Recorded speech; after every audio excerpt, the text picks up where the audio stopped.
রাস্তাঘাট পুরো অচল থাকবে যতক্ষণ না পর্যন্ত অধ্যাদেশ জারি না হচ্ছে। বাংলাদেশ স্বাধীন হয়েছে 9 মাসে, শেখ হাসিনার স্বৈরাচারী সরকার পতন হয়েছে 36 দিনে।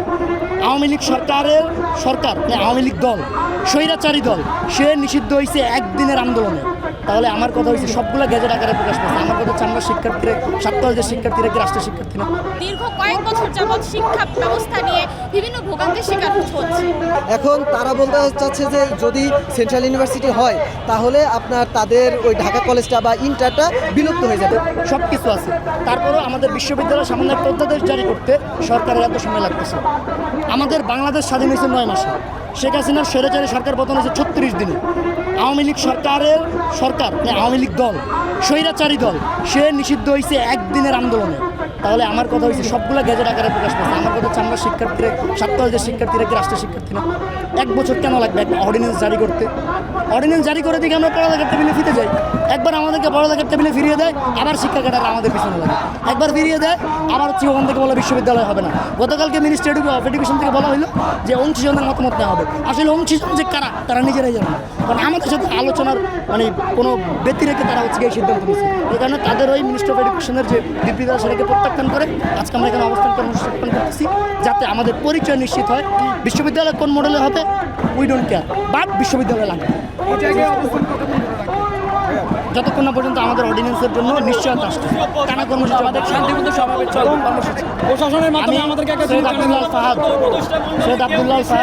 ঢাকা কলেজ সমাজবিজ্ঞান 22 সেশনের শিক্ষার্থী। অধ্যাদেশ জারি না হওয়ার পিছনে মেইন যে পক্ষটা সেটা হচ্ছে একমাত্র আমাদের শিক্ষকরা, আমাদের শিক্ষক সিন্ডিকেটরা, তাদের জন্যই আমাদের অধ্যাদেশটা জারি হচ্ছে না। যেখানে অলরেডি খসড়া হয়ে গেছে, আইন মন্ত্রণালয় খসড়াটা শিক্ষা মন্ত্রণালয় হচ্ছে যে আপনার রাষ্ট্রপতি পর্যন্ত যাবে, এই টাইমে এসে তারা হচ্ছে যে শিক্ষক মহল, গুটি কয়েক শিক্ষক মহল হচ্ছে যে আমাদের বিপক্ষে গিয়ে তারা মানববন্ধন করতে, তারা প্রেস ব্রিফিং করতেছে। ইভেন তারা হচ্ছে ইন্টার স্টুডেন্টকে লেলিয়ে দিচ্ছে আমাদের বিপক্ষে। আমরা এতদিন আপনারা দেখে আসছেন যে গত 1 বছর ধরে শিক্ষকরা খুবই শান্তিপূর্ণভাবে আমার সাথে সমঝোতা করে আসছিল। ইভেন ইন্টার স্টুডেন্টরাও খুবই শান্তিপূর্ণভাবে সমঝোতা করে আমাদের সাথে আসছিল। লাস্ট মোমেন্টে এসে শিক্ষকদের এমন আচরণ কখনোই মেনে নেওয়া যায় না।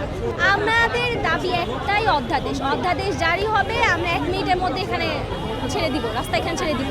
রাস্তাঘাট পুরো অচল থাকবে যতক্ষণ না পর্যন্ত অধ্যাদেশ জারি না হচ্ছে। আমরা এখানে অবস্থান নিয়েছি, আমরা এখানে থাকবো, ইনশাল্লাহ থাকবোই আমরা। প্রতিনিধিদের সঙ্গে কথা বলবে, মিটিং করবে, কিন্তু আমরা সেটা প্রত্যাখ্যান করেছি। কেননা তারা জানিয়েছে যে শিক্ষা উপদেষ্টা বা শিক্ষা সচিব আপাতত কেউ নেই। সো আমরা স্টুডেন্টদের প্রতিনিধি হিসেবে আমরা গিয়ে কথা বলতে চাচ্ছি না, সেটা আমরা এই মতো প্রত্যাখ্যান করলাম। তো আমাদের দাবি তারা এসেই আমাদেরকে সুস্পষ্ট বার্তা দিবে, এবং আজকেই অধ্যাদেশ আমাদেরকে কোনো একটা সুস্পষ্ট বার্তা দিতে হবে। এবং তারা যে বলছে যে তারা ছাত্রদের প্রতিনিধিদের সঙ্গে কথা বলবে, বৈঠক করবে, এটা আমরা সম্পূর্ণরূপে প্রত্যাখ্যান করলাম। এখানে আমাদের দীর্ঘ কয়েক বছর ধরেই আমরা ছাত্র কলেজ নিয়ে বিভিন্ন ভোগান্তির শিকার হচ্ছি। তো যেটার কারণে আমরা বারবার ডিওতে গিয়েছি আমাদের সমাধানের জন্য, কিন্তু সমাধান হয়ে ওঠেনি।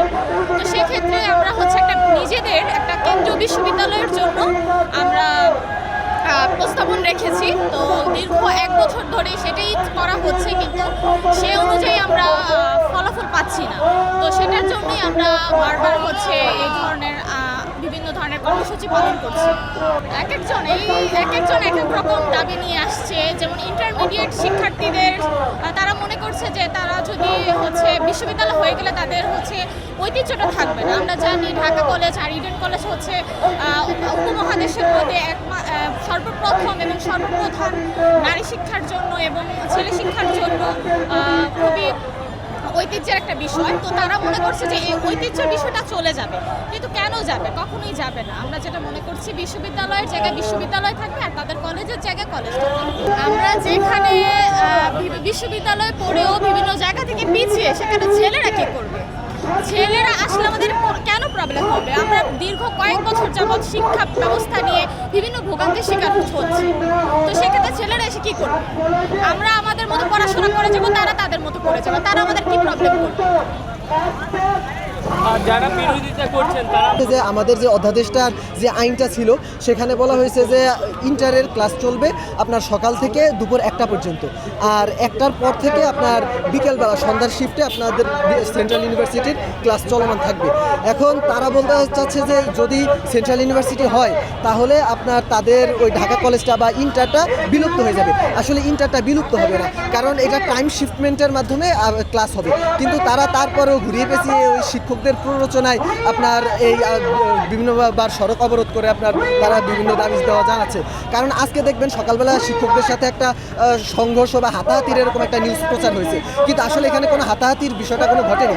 আমি সেখানে উপস্থিত ছিলাম, আমি দেখেছি যে যখন আপনার ওই ইন্টারের ক্লাস আপনার আমাদের ঢাকা কলেজের হয় আপনার 11:30টায়, সকাল 11:30টায় ছুটি হয়, কিন্তু আজকে সকাল 10টায় তাদেরকে ছুটি দেওয়া হয়েছে এবং তারা একটা মিছিলের মতো দিয়েছে। এটা আমলাতান্ত্রিক জটিলতার কারণে একটু দেরি হয়েছে এতদিন, আর এখন মূলত শিক্ষকদের বিরোধিতার কারণে এটা এখন দেরি হচ্ছে। তো সেজন্যই আমরা যে শিক্ষকদের এই শিক্ষা সিন্ডিকেটের বিরুদ্ধেই আজকে এখানে অবস্থান।